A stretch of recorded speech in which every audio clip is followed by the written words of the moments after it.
야구의 신이라고 하는 김성근 감독이 있습니다.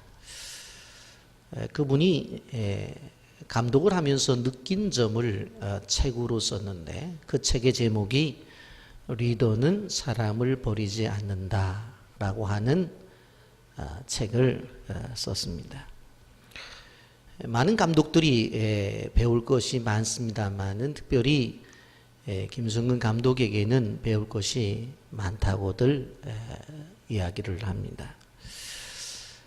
그는 시합이 끝나게 되어지면 아무리 늦은 시간이라 할지라도 선수들을 모아놓고 그들의 고쳐야 될 부분들을 고쳐서 그 다음에 타격의 기본 자세를 바로잡고 어떻게 하든지 간에 그 다음에 좋은 경기를 할 수 있도록 특별한 훈련을 시킨다고 합니다.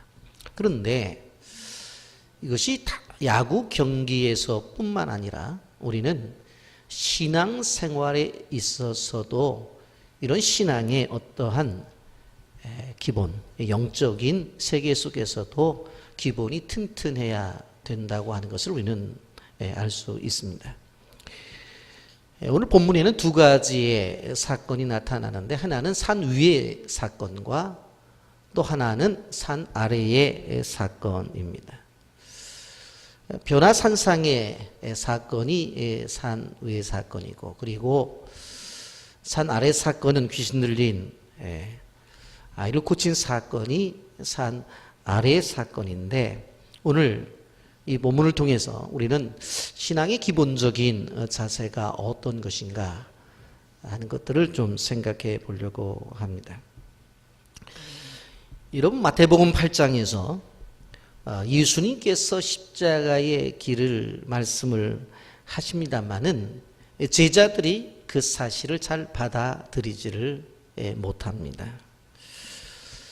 예수님의 가르침을 보면 한두 번 가르쳐서 안 되면 아유 됐다 그 정도 얘기했는데도 못 알아듣냐 그만두자 그렇게 하지 않고 끊임없이 반복해서 말씀하시는 것이 예수님의 교육 방법입니다. 이런 본문 1절에 보면 또 그들에게 이르시되 내가 진실로 너에게 이르노니 여기 써 있는 사람 중에는 죽기 전에 하나님의 나라가 권능으로 임하는 것을 볼 자들도 있느니라 하시니라 그랬어요. 여기 서 있는 사람들 중 누굴까요? 제자들 가운데서 바로 몇 사람, 바로 하나님의 나라가 권능으로 임하는 것을 볼 것이다. 그렇게 말씀하는 거예요. 사실 이 변화산상의 사건을 미리 예고하는 말씀인데 바로 이 이야기가 있은 다음 6일 후에 바로 3명의 제자들을 데리고 예수님이 산에 오르십니다. 2절 말씀 보면 엿새 후에 예수께서 베드로와 야고보와 요한을 데리시고 따로 높은 산에 올라가셨더니 그들 앞에서 변형되사라고 말씀을 합니다. 여러분 그런데 그곳에 올라가셔서 예수님이 변화가 되었다라고 하는 것입니다.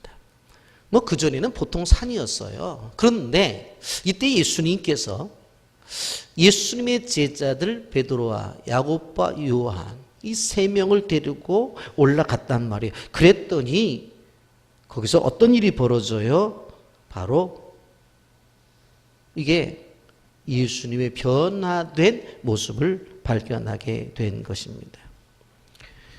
한마디로 말하면 영광스러운 모습인데 태양처럼 밝게 빛나는 모습으로 제자들에게 나타난 것입니다.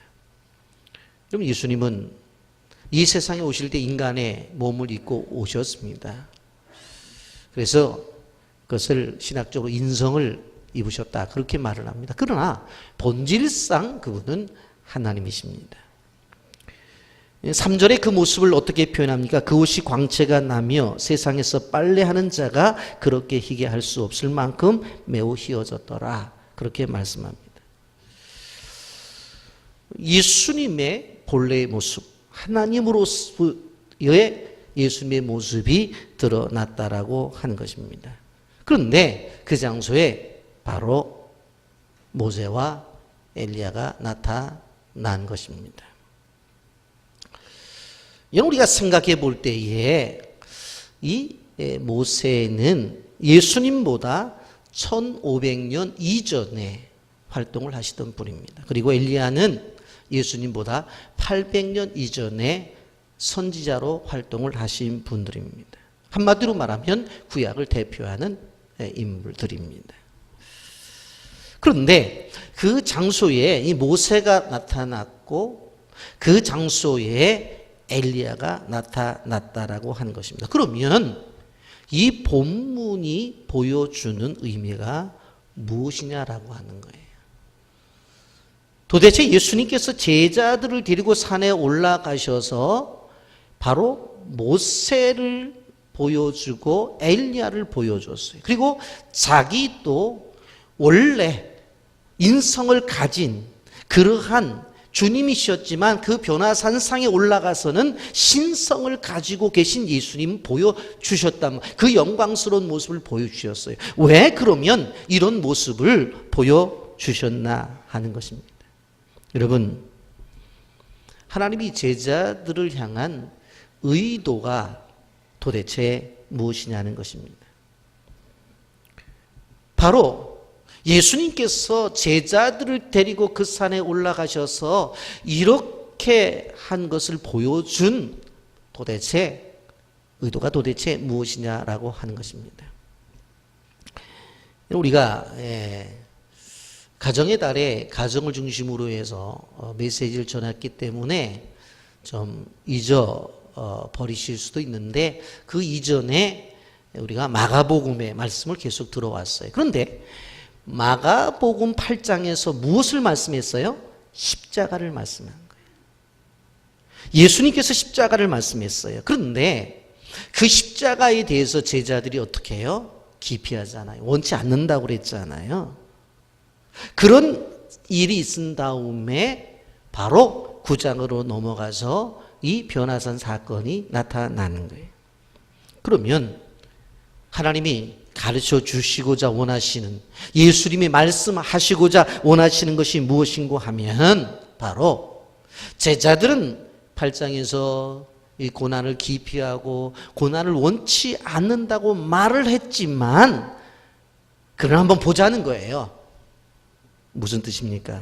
자, 모세가 어떤 사람이었느냐? 모세가 이스라엘 백성을 40년 동안 이끌고 광야 속에서 얼마나 고난을 당했어요. 출애굽의 기적을 경험했지만 광야에 데리고 나갔을 때 어떻습니까? 광야를 행진하는데 길도 없는데 왜 데리고 나왔냐고. 만나를 주니까 밋밋해서 못 먹겠다고, 고기가 먹고 싶다고, 또 메추라기를 보내주니까 부추가 먹고 싶다고, 물은 어디 있냐고 불평불만을 해요. 얼마나 고생을 많이 했어요. 그리고 시내산에 올라가서 하나님으로부터 두 돌비를 받고 내려오는데 아래에서는 무슨 일이 벌어져요? 아론을 중심으로 해서 금을 모아갖고 금송아지를 만났고 금송아지 앞에 제사를 드리고 있단 말이에요. 얼마나 고난을 많이 당해요. 엘리야는 어떻습니까? 엘리야 시대 때에 엘리야가 선지자로 외쳤을 때 왕이 누구예요? 아합. 그의 부인이 누구예요? 이세벨이라고 그랬잖아요. 끊임없이 엘리야를 죽이려고 했잖아요. 그래서 엘리야가 도망 다니잖아요. 그러면 너희들 생각해봐라. 지금 모세가 당한 고난과 엘리야가 당한 고난을 생각해봐라. 그들이 십자가를 짊어지고 그 고난의 세월을 지났는데 지금 와봐라. 지금 1500년이 지난 지금 모세의 모습을 봐라. 800년이 지난 엘리야의 모습을 봐라. 그들이 그 고난을 당하고 고생을 당했는데 그러면 세상 사람들처럼 죽어서 없어졌느냐? 아니다. 너희들 앞에 지금 영광의 모습으로 서 있는 것이 아니냐. 그것을 이야기하는 거예요. 여러분, 우리는 이 모습을 보면서 영생에 대한 것들을 깨달아 알아야 돼요. 사람은 죽으면 세상 사람들처럼 이 동네 저 동네 돌아다니는구나. 그게 아니라는 거예요. 우리 하나님을 믿는 자녀들은 분명히 뭐예요? 하나님 나라에 가고, 그리고 바로 오늘 본문처럼 하나님이 역사하시면 어느 시대도 이렇게 나타날 수 있는 존재가 된다고 하는 거예요. 그걸 말씀하는 거예요. 너희들 8장에서 십자가 싫다고 그랬지. 십자가의 고난이 너희들에게 힘들다고 말을 했지. 한번 너희들이 가장 존경하고 있는 모세를 생각해봐라. 그리고 엘리야를 생각해봐라. 그들이 당한 고통이 얼마나 힘들고 얼마나 힘들었느냐. 그러면 그렇게 고생하다 죽었기 때문에 세상 사람들이 말하는 것처럼 그렇게 고생하다 죽은 인생으로 끝난 거냐? 아니지 않느냐? 너희들 앞에 서 있는 모세를 봐라. 너희들 앞에 서 있는 엘리야를 보라는 거예요. 그들은 고생하다가 죽은 끝난 인생으로 그들의 인생이 다 끝난 것이 아니라 영원한 삶인 하나님의 나라에 들어갔고 그들이 지금도 이렇게 영광스러운 모습으로 살아서 너희들 앞에 나타나고 있지 않느냐. 그걸 얘기하는 거예요. 여러분, 우리는 이 변화산 사건을 성경 속에서 하나의 갇혀져 있는 사건으로 보지 말고 우리의 미래를 봐야 돼. 세상 살아가면서 우리가 아픔과 고통과 고난 당하죠. 그러면 우리가 지난주도 우리 한 가정에 슬픔을 당한 가정 가서 위로를 했습니다마는 그러면 저렇게 고생하다가 살다가 죽으면 끝나는 거냐? 그게 아니라는 거예요. 이 세상 속에서 하나님의 이름을 위해서 살고 내가 하나님의 교회를 세우기 위해서 노력하고 하나님의 나라를 위해서 헌신했다고 한다면 하나님의 자녀들은 고난으로 끝나는 것이 아니라 그 인생은 하나님이 영광스러운 모습으로 하나님께서 보존해 주신다. 아멘입니까? 이 놀라운 은혜를 우린 기억하고 나가야 되는 겁니다. 여러분, 세상 속에서 고난을 당하며 살던 사람들이 그것이 끝이 아니라는 거예요. 엘리야도 고난의 길을 통과했더니 영광스러운 모습으로 나타나요. 모세도 고난의 길을 통과했더니 영광스러운 모습으로 나타난다는 거예요. 그런데 오늘 본문 보세요. 이 장면을 보았을 때에 제자들의 반응이 어때요? 5절. 항상 무슨 일이 있으면 제자 가운데 베드로가 나타나서 한마디 하잖아요. 5절 말씀 보세요. 베드로가 예수께 고하되 라비여 우리가 여기 있는 것이 좋사오니 우리가 초막셋을 짓되 하나는 주를 위하여 하나는 모세를 위하여 하나는 엘리야를 위하여 하사이다 하니 그랬어요. 초막셋을 짓겠다. 그래서 하나는 예수님 사시고 하나는 모세 사시고 하나는 엘리야 사시고 그리고 우리는 그 밑에 들어가서 일하고 그래서 여기가 좋다는 거예요. 여러분 이 말은 신비한 체험을 하고 있는 이 장소가 좋다는 거예요. 저 산 아래는 고난이 있어요. 저 산 아래는 고통이 있어요. 한마디로 말하면 저 산 아래는 십자가가 있단 말이에요. 골치 아픈 일들이 줄줄이 있단 말이에요. 그러니 지금 신비의 체험을 하고 있는 영적인 황홀감을 느끼고 있는 이 현장에 계속 있기를 원한다고 하는 거예요. 여러분 이 변화산상은 근심 없는 그 자체란 말이에요. 그래서 여기 있는 것이 좋다는 거예요. 여러분 성도들도 마찬가지예요. 은혜를 받았을 때에 그 은혜 받은 장소에 그대로 머물기를 좋아해요. 그래서 목사님 집에 가기 싫어. 왜 그래요? 오늘 너무나 큰 은혜를 받았어요. 그냥 교회 안에서 찬송 부르고 기도하고 있었으면 좋겠어요. 거기까지만 하면 좋은데 뭐라고 말하냐면 집에 들어가 보면 우리 셋째 아들 그 말 안 듣는 셋째 아들 난 애가 둘인데 무슨 셋째 아들인가 그랬더니 50 먹은 아들 또 하나 있잖아요. 속색이죠. 애들 속색이죠. 그냥 여기가 좋대. 여기가 집에 가면 그냥 차려 먹으면 될 걸 주일날 예배 조금 늦게 끝났더니 다들 그냥 눈 6동자가 쳐다보면서 밥 차려달라고 그러고 끝나면 설거지 해야 되죠. 스트레스가 보통이 아니라는 거예요. 그냥 여기 은혜 받는 자리, 이 은혜 자리가 좋다는 고백을 하는 성도들이 있어요. 그러나 여러분 아셔야 돼요. 하나님의 뜻은 신비한 체험을 하고 있는 그 현장에 머무는 것, 그것이 하나님의 목적이 아니에요. 산 아래로 내려가서 은혜를 받았다면 내려가서 꿋꿋이 십자가를 지는 삶을 사는 것, 꿋꿋이 십자가를 짊어지고 인생길을 걸어가는 것, 그것이 하나님의 원하심이에요.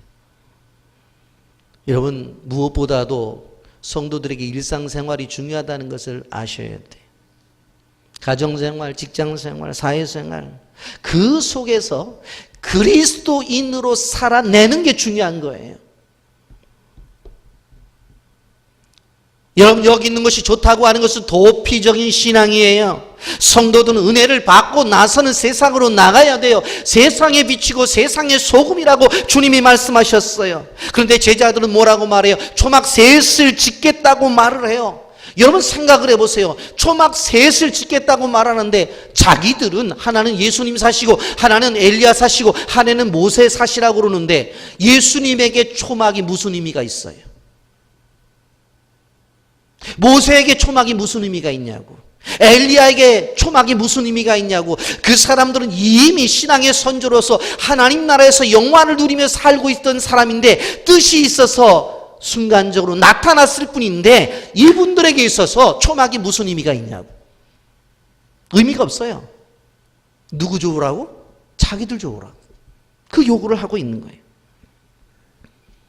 이 현장을 떠나고 싶지 않다는 표현이겠죠. 여러분, 예수님께서 앞서서 강조하신 것이 무엇이었어요? 마가복음 8장 34절부터 35절 말씀해 보면 무리와 제자들을 불러 이르시되 누구든지 나를 따라오려거든 자기를 부인하고 자기 십자가를 지고 나를 따를 것이니라. 누구든지 자기 목숨을 구원하고자 하면 잃을 것이요 누구든지 나와 목숨을 위하여 자기 목숨을 잃으면 구원하리라. 이 앞장에서 뭐라고 말했냐면 너희들 십자가를 지고 나를 따라라. 그리고 바로 너희들 목숨 내놔라. 그 얘기를 했단 말이에요. 그러니까 제자들이 볼 때에 야, 이 산에 올라가서 예수님도 그 전에 보지 못한 모습으로 변화되시지. 엘리야도 보이지, 모세도 보이지. 그런데 얼마 전에 말씀하신 거 보니까 십자가를 지라, 목숨 내놓으라고 했는데 여기 있으면 목숨 내놓을 필요 없잖아요. 십자가 질 필요 없잖아요. 그러니까 내려가기가 싫다는 거예요. 그러니까 여기 있는 것이 좋습니다라고 하는 말은 한마디로 십자가를 지기 싫다는 말과 동일한 말이에요. 초막이라도 좋으니 여기 있겠다는 거예요. 자기 생과 고통이 동반되는 그런 것들은 싫다고 하는 거예요. 여러분, 예수님만 그런가요? 예수님의 제자들만 그러냐고요? 사람이라면 다 그래요. 성도들이 얼마나 편안한 것을 좋아하는지 몰라요. 힘들고 불편하고 고통스러운 자리는 싫어해요. 그래서 교회 짓고 이전하면서도 제가 많은 얘기 들었어요. 목사님, 아이고 여기 아래이층만 해도 크고 편안한데 왜 꼭 이사를 교회를 지어서 가야 되냐고, 이 어려운 시대에. 그러면서 목사님 욕심이 많다는 이야기도 듣고 하여튼 많은 이야기를 들었어요. 네, 웃는 얘기입니다만은 28년 전에 제가 개척했을 때 60평에서 120평 넓힐 때도 그 소리 들었거든요. 여기만 해도 아기자기하고 얼마나 좋은데 그거를 왜 넓히려고 그러냐고. 넓혀놓으니까 그러더라고요. 넓으니까 좋네 그러더라고요. 그 경험했죠, 제가. 이런 거는 듣기는 들어도 믿음으로 삭혀 나가야 되는구나. 그래서 7,8단지에서 우리가 희망마트에 6층으로 내려올 땐 더 심한 소리 들었어요. 가난한 사람들 버리고 부자 동네 간다. 근데 여기 부자 동네입니까? 근데 내려와서 또 200평이 넘는 공간에서 예배를 드리니까 또 좋다고 그래요. 물론 여기 올 때는 그냥 밀려서 쫓겨오다시피 했잖아요. 여러분, 그래서 얘기를 해요. 굳이 멀리 떨어진 예배당으로, 그것도 어떻게 보면 다 지어지지 않은 예배당으로 우리가 들어가야 된다고 한다는데, 그래서 우리는 늘 끊임없이 그 생각을 해요. 주여, 여기 있는 것이 좋사오니, 여기 있는 것이 좋사오니, 여기 있는 것이 좋사오니. 자기 희생의 길과 십자가의 길과 그리고 자기가 고통스러운 길은 그저 피하고 싶은 거예요. 이것이 여기 본문에 나타난 제자들 뿐만 아니라 우리도 마찬가지라는 거예요. 그래서 주님 앞에 계속 이야기하는 거예요. 여기 있는 것이 좋다. 여기 있는 것이 좋다. 근데 이 모습을 보신 하나님이 한마디 하셔요. 7절 말씀 쭉 보게 되면 다 같이 읽어볼까요? 뭐라고 말해요? 마침 구름이 와서 그들을 덮으며 구름 속에서 소리가 나되 이는 내 사랑하는 아들이니 너희는 그의 말을 들으라 하는지라. 하나님이 그 모습을 딱 보신 거예요. 여러분, 우리가 생각할 때는 그 변화산상에 베드로와 야고보와 요한이 있고, 그리고 예수님과, 그리고 엘리야와 모세만, 이렇게 6명만 있는 것처럼 보였단 말이에요. 근데 사실 거기에 누가 계셨어요? 하나님이 계신 거예요. 하나님이 계셔서 말씀하시는 거예요. 야, 니들 저 내 아들이야. 그렇기 때문에 그의 말을 들어라. 그의 말을 들어라. 여러분, 구름은 성경에 불과 함께 하나님의 임재의 상징이죠. 그러니까 구름이 와서 구름을 덮으며 구름 속에 소리가 나요. 이건 하나님의 임재를 말하는 건데, 그 하나님 아버지가 시내산에 오셨던 것처럼 오셔서 말씀해 주셔요. 그리고는 뭐라고 말해요? 그의 말을 들으라.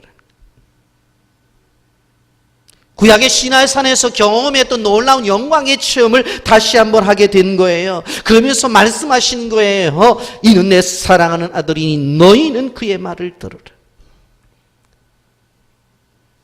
여러분, 우리가 신앙생활하면서 정말 생각해 봐야 될 것은 하나님의 음성을 듣는 거예요. 아브라함에게 무슨 음성이 들렸어요? 본토 친척 아비 집을 떠나 내가 내게 지시할 땅으로 가라고 해서 순종해 갔지요. 그래서 믿음의 조상이 된 것을 볼 수가 있습니다. 사도 바울이 선교 열정을 갖고 나가게 될 때 마게도냐 환상을 봐요. 건너와서 나를 도우라. 그의 계획은 아시아로 가려고 하는 것이었지만 유럽을 통해서 우리 하나님께서 건너와서 나를 도우라고 하는 계시를 주셨을 때 가서 바로 복음을 전하잖아요. 여러분, 선택의 두 길이 있었던 사람들이 있어요. 아브라함과 롯이었어요. 롯은 살기 좋은 소돔 그쪽을 가요. 그런데 아브라함은 척박한 땅을 선택하잖아요. 결과는 잘 알잖아요. 롯은 마지막에 어떻게 되어져요? 모든 것 다 내려놓고 도망을 나오잖아요. 그런데 그것마저도 사랑하는 자기 부인이 소금 기둥이 되어져 버리는 일이 벌어져요. 그러나 아브라함이 선택한 척박한 땅은 나중에 젖과 꿀이 흐른 땅이 됐잖아요. 여러분, 성도는 눈에 보이는 대로 선택하는 게 아니에요. 성도는 믿음을 따라 선택해야 되는 거예요. 그리고 성도는 그러면 요즘 시대에 하나님께서 나에게 음성을 들려주지 않는데 어떻게 하란 말입니까? 아닙니다. 하나님의 나라와 하나님의 교회를 위해서 고난의 길, 고통의 길, 십자가의 길, 그것을 선택해 나가는 것이 하나님이 우리를 향해서 원하시는 길이에요. 여러분, 성도는 나의 판단대로 사는 것이 아니라 하나님의 말씀대로 살아가는 존재입니다. 십자가의 길이 승리의 길이라는 사실을 믿고 나가게 되어질 때에 하나님께서 우리에게 최종적인 승리를 주신다는 거예요. 너희는 그의 말을 들어라. 하늘의 음성 속에 우리는 반응이 나타나야 됩니다. 그의 말이 무엇입니까? 마가복음 8장에서 말씀하시는 것처럼 십자가의 도에 대한 말씀이에요. 십자가를 짊어지라고 하는 거예요. 그리고 어떤 상황이 되면 내 목숨을 내놔야 된다고 하는 것입니다. 여러분, 사람들은 살아가면서 인정의 자리를 원해요. 존경의 자리를 원해요. 그런데 성경은 뭐라고 말해요? 겸손의 자리를 이야기하고 있어요. 예수님 아버지의 뜻을 따라서 모든 것을 내려놓고 십자가를 지잖아요. 남들이 나가는 평안한 길, 안정의 길, 성공의 길을 다 버리고 그리고 십자가의 길을 선택하셨고 맨 마지막에 죽음을 통해서 순종의 모습을 보이셨어요. 여러분, 십자가의 길을 생명의 길이라고 말하기는 쉬워요. 제가 목사지만 십자가의 길이 생명의 길이라고 설교하기는 쉬워요. 그런데 정말 이 십자가의 길을 가기 위해서 하루하루 걸어가는 것은 차원이 다른 거예요. 여러분들, 옆 사람에게 인사를 나누십시오 하고 제가 십자가의 길을 겁시다 그러면 웃으면서 십자가의 길을 걸읍시다, 십자가의 그럽시다. 그렇게 인산할 수 있어요. 그런데 정작 여러분들이 하루하루 십자가의 길을 간다는 것이 쉬우냐고요. 쉽지 않다고 하는 거예요. 그것은 고난의 길이에요. 그것은 아픔의 길이에요. 그것은 고통의 길이에요. 그래서 십자가의 길은 이론이 아니에요. 이론이 아니에요. 한 성도의 간증을 소개하려고 합니다. 나는 26살에 고졸 검정고시에 합격하여 28살에 경희대 법대에 합격하였다.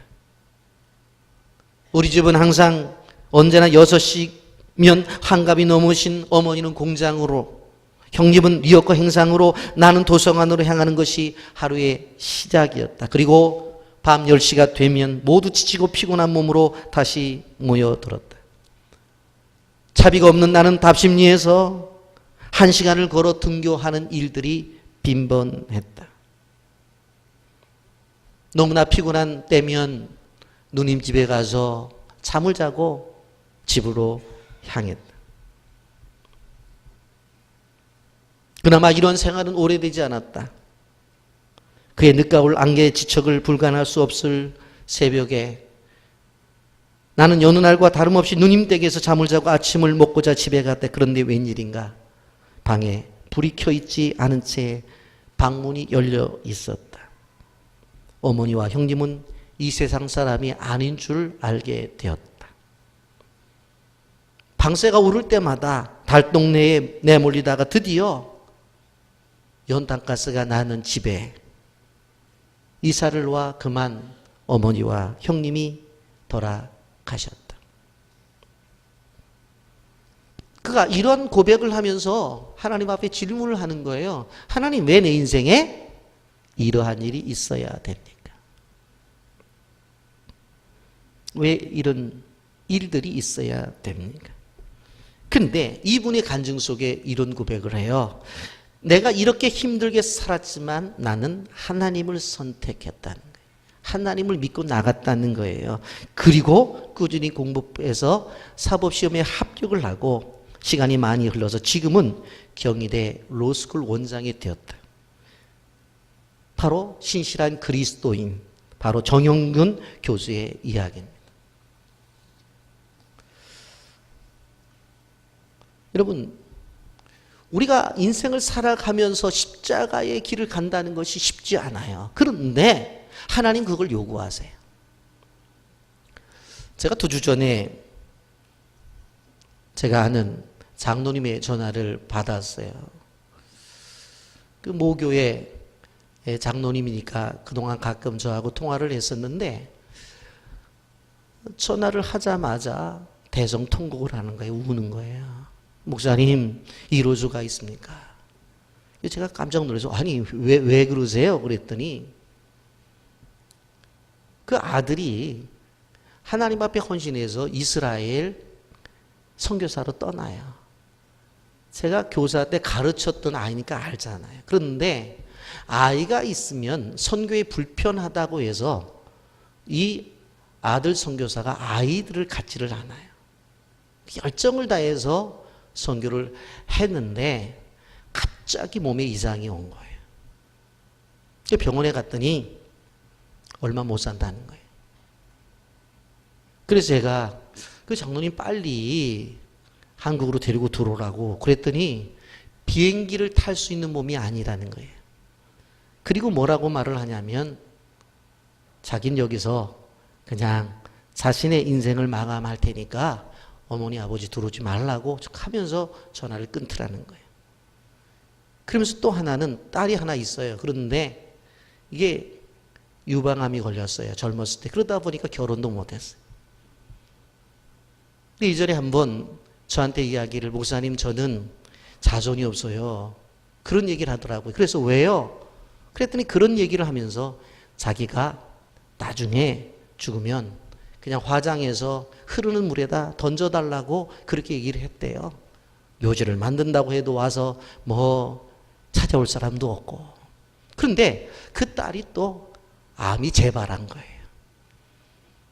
그러니까 자식 둘이 있는데 자식 둘이 있는데 하나는 선교지에 아이도 안 낳고 헌신한다고 했는데 온몸이 병들어가지고 비행기도 못하는 오늘 내일 하고 있고, 그리고 딸 하나는 또 암이 재발을 해서 저렇게 저러고, 그러면서 이 장로님이 저한테 얘기하는 게 뭐냐면, 하나님 내 인생에 왜 이런 고난이 찾아왔느냐. 그 저한테 묻는 거예요. 목사님은 목사님 아니냐고. 제가 무슨 할 말이 있어요. 같이 울다가 한 40분 통화하다가 제가 기도하겠습니다. 그러고 기도해주고 끝났어요. 근데 한 이틀이 지났는데 걱정이 돼서 이제 기도해 주려고 내가 전화를 했는데 목소리가 맑어요. 그게 저는 순간적으로 무슨 생각이 했냐면, 아, 선교지에 있는 아들이 회복이 되나 보구나, 그런 생각이 들었어요. 그래서 무슨 좋은 소식 있어요, 장로님? 그랬더니 아니요. 전화를 해도 전화도 안 받고 전화도 오지 않는데, 근데 목소리가 그랬더니 이분이 어디를 갔냐면 안양에 있는 갈멜산 기도원을 가서 아내 권사님하고 가서 기도원에 가서 기도를 한 거예요. 그러면서 하나님께서 이 두 분에게 은혜를 주신 거예요. 근데 저한테 그런 얘기를 해요. 그래서 제가, 야, 이게 평신도인데 대단한 믿음을 갖고 있구나.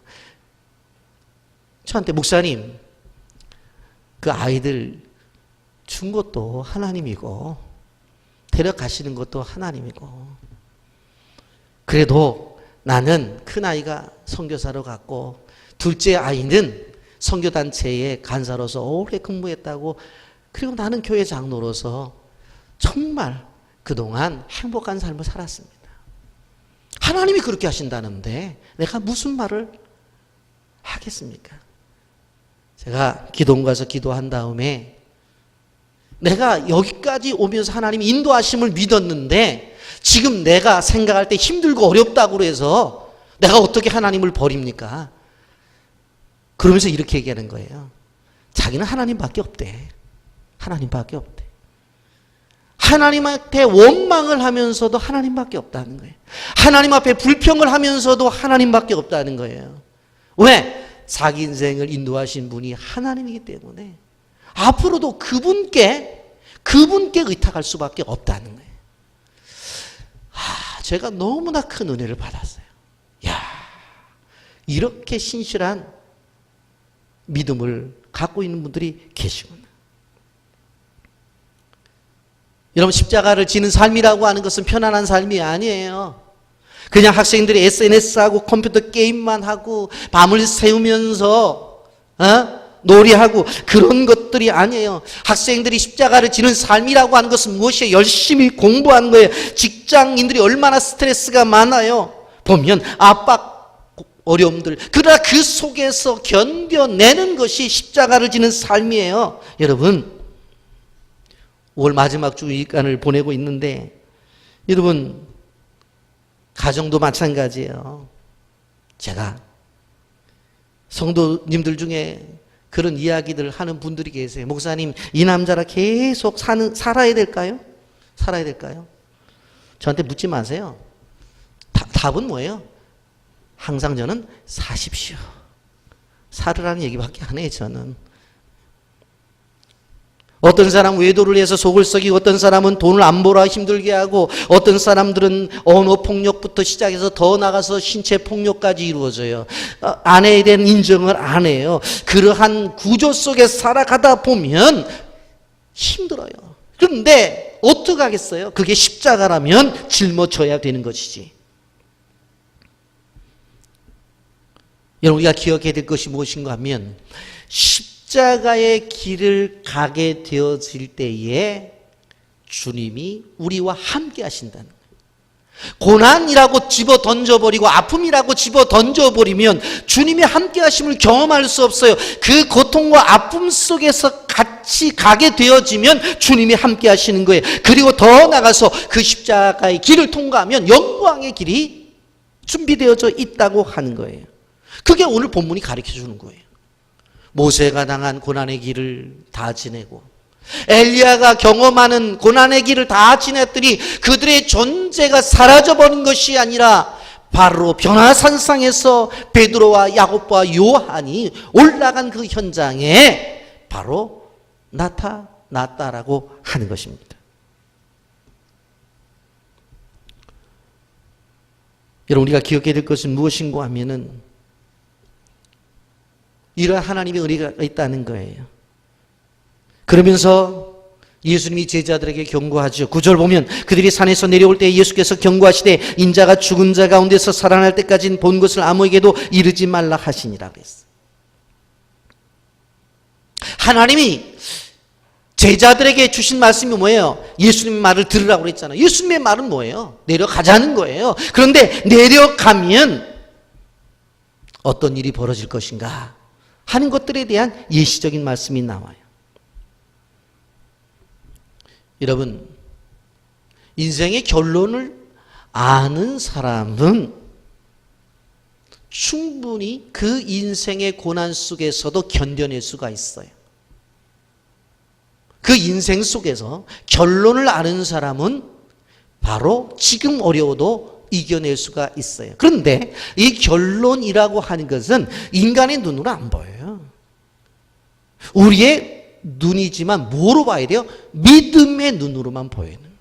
그래서 믿음의 눈을 가지고 우리의 자녀의 미래를 보고 내 인생의 미래를 보고 미래를 보게 되어질 때에 하나님께서 정작 우리의 미래를 보여주시고 그 미래를 볼 때에 우리는 일어나서 힘을 얻고 오늘 하루도 살아갈 수가 있다고 하는 것입니다.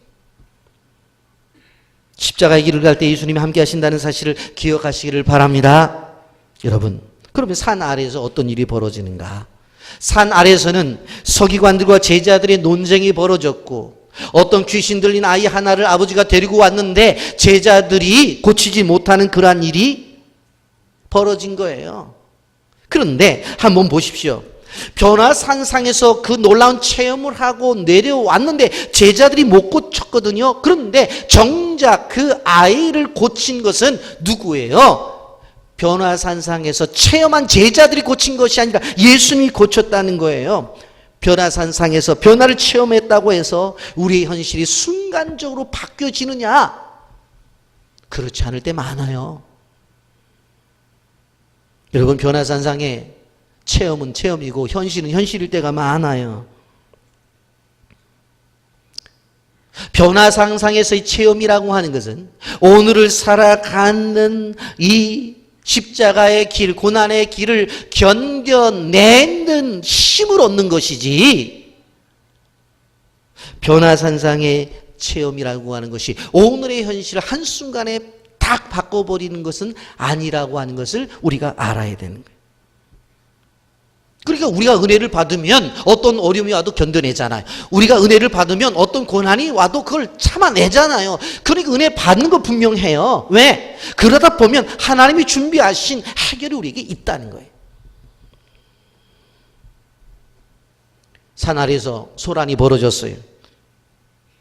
17절 18절 말씀 보세요. 무리 중에 하나가 대답하되 선생님 말 못하게 귀신 들린 내 아들을 선생님께 데려왔나이다. 귀신이 어디든지 그를 잡으면 거꾸로져 거품을 흘리며 이를 갈며 그리고 파리해지는지라. 내가 선생님의 제자들에게 내쫓아달라 하였으나 그들이 능히 하지 못하더이다.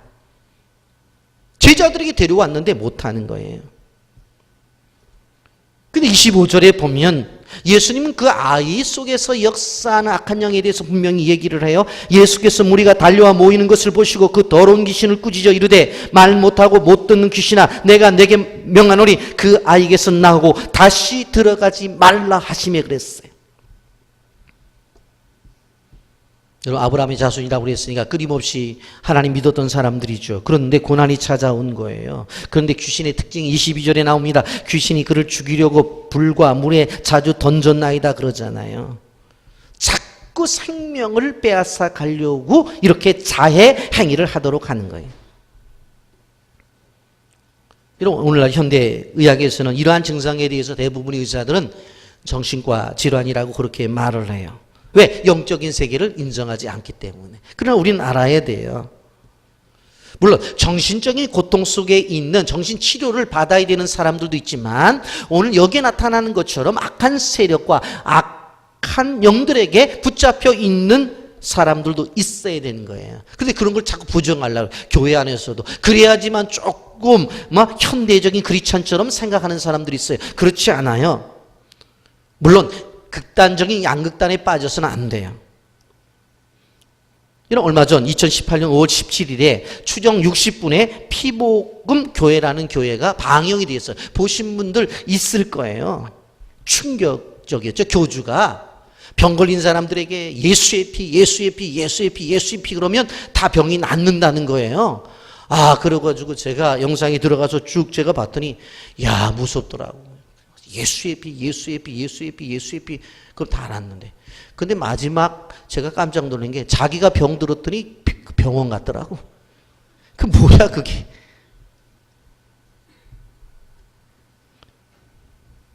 여러분 가장 좋은 단어들을 이단들이 다 써요. 하나님의 교회 얼마나 좋은 단어입니까? 신천지 얼마나 좋은 단어예요. 천주교 하나님이 주인인 교회 얼마나 좋아요. 다 여기 예수의 피까지도 예수 피교회, 예수 피교회, 피복음 교회.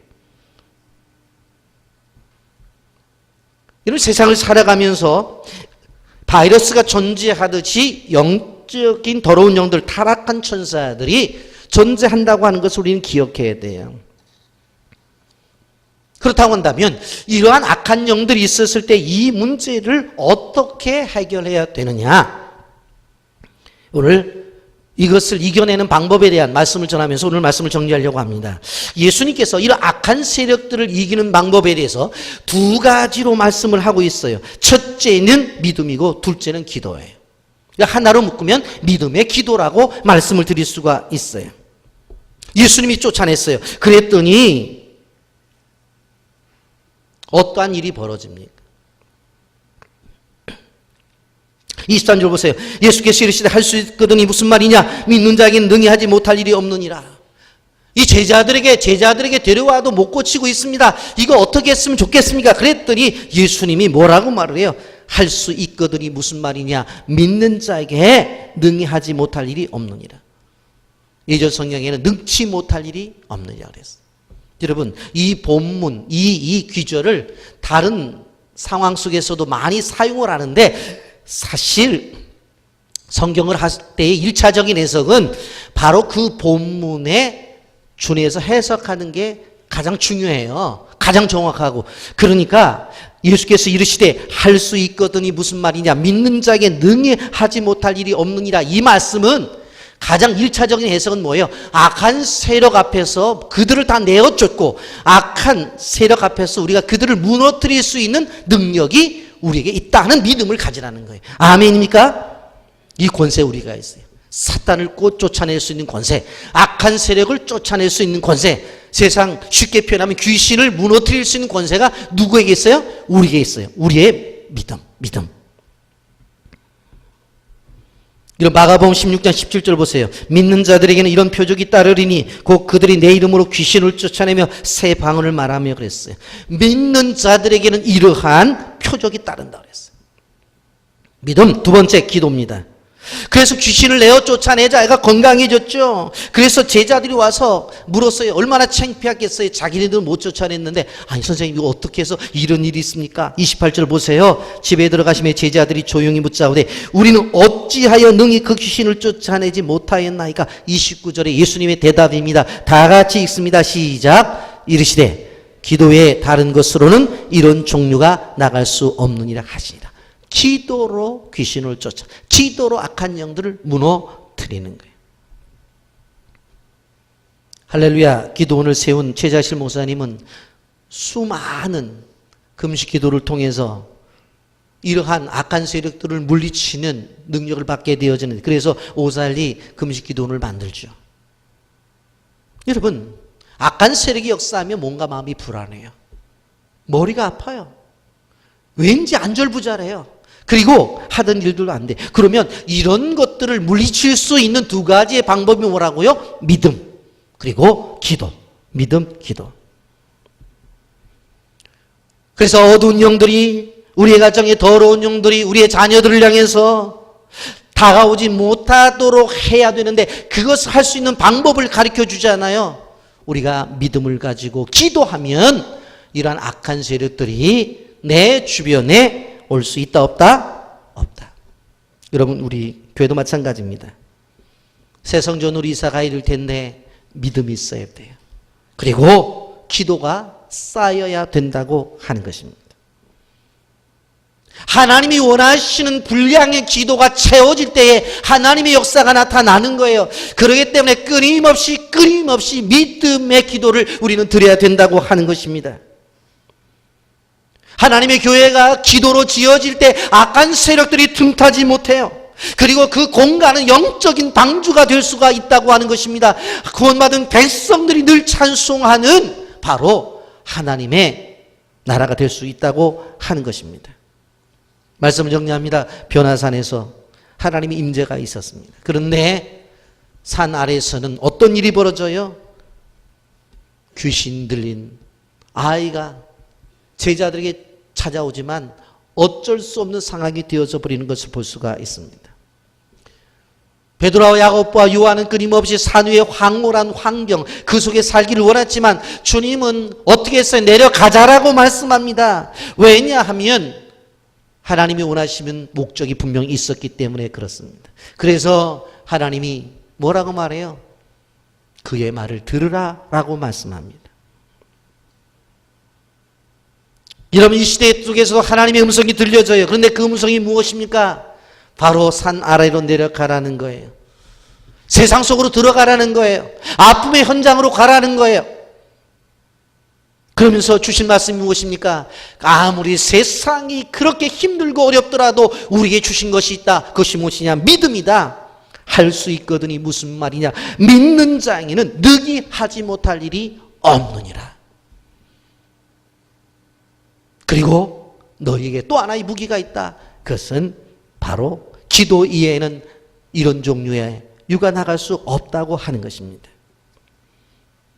여러분 꼭 기억하셔야 될 것이 우리에게 주신 은혜를 받되 그 은혜를 받았으면 세상을 이기는 도구로 사용하시기를 바랍니다. 그리고 세상의 빛으로 세상의 소금으로 세상 속에서 이겨내서 하나님 나라를 굳건히 세워가는 주의 백성들이 되기를 예수님의 이름으로 축복합니다. 아멘.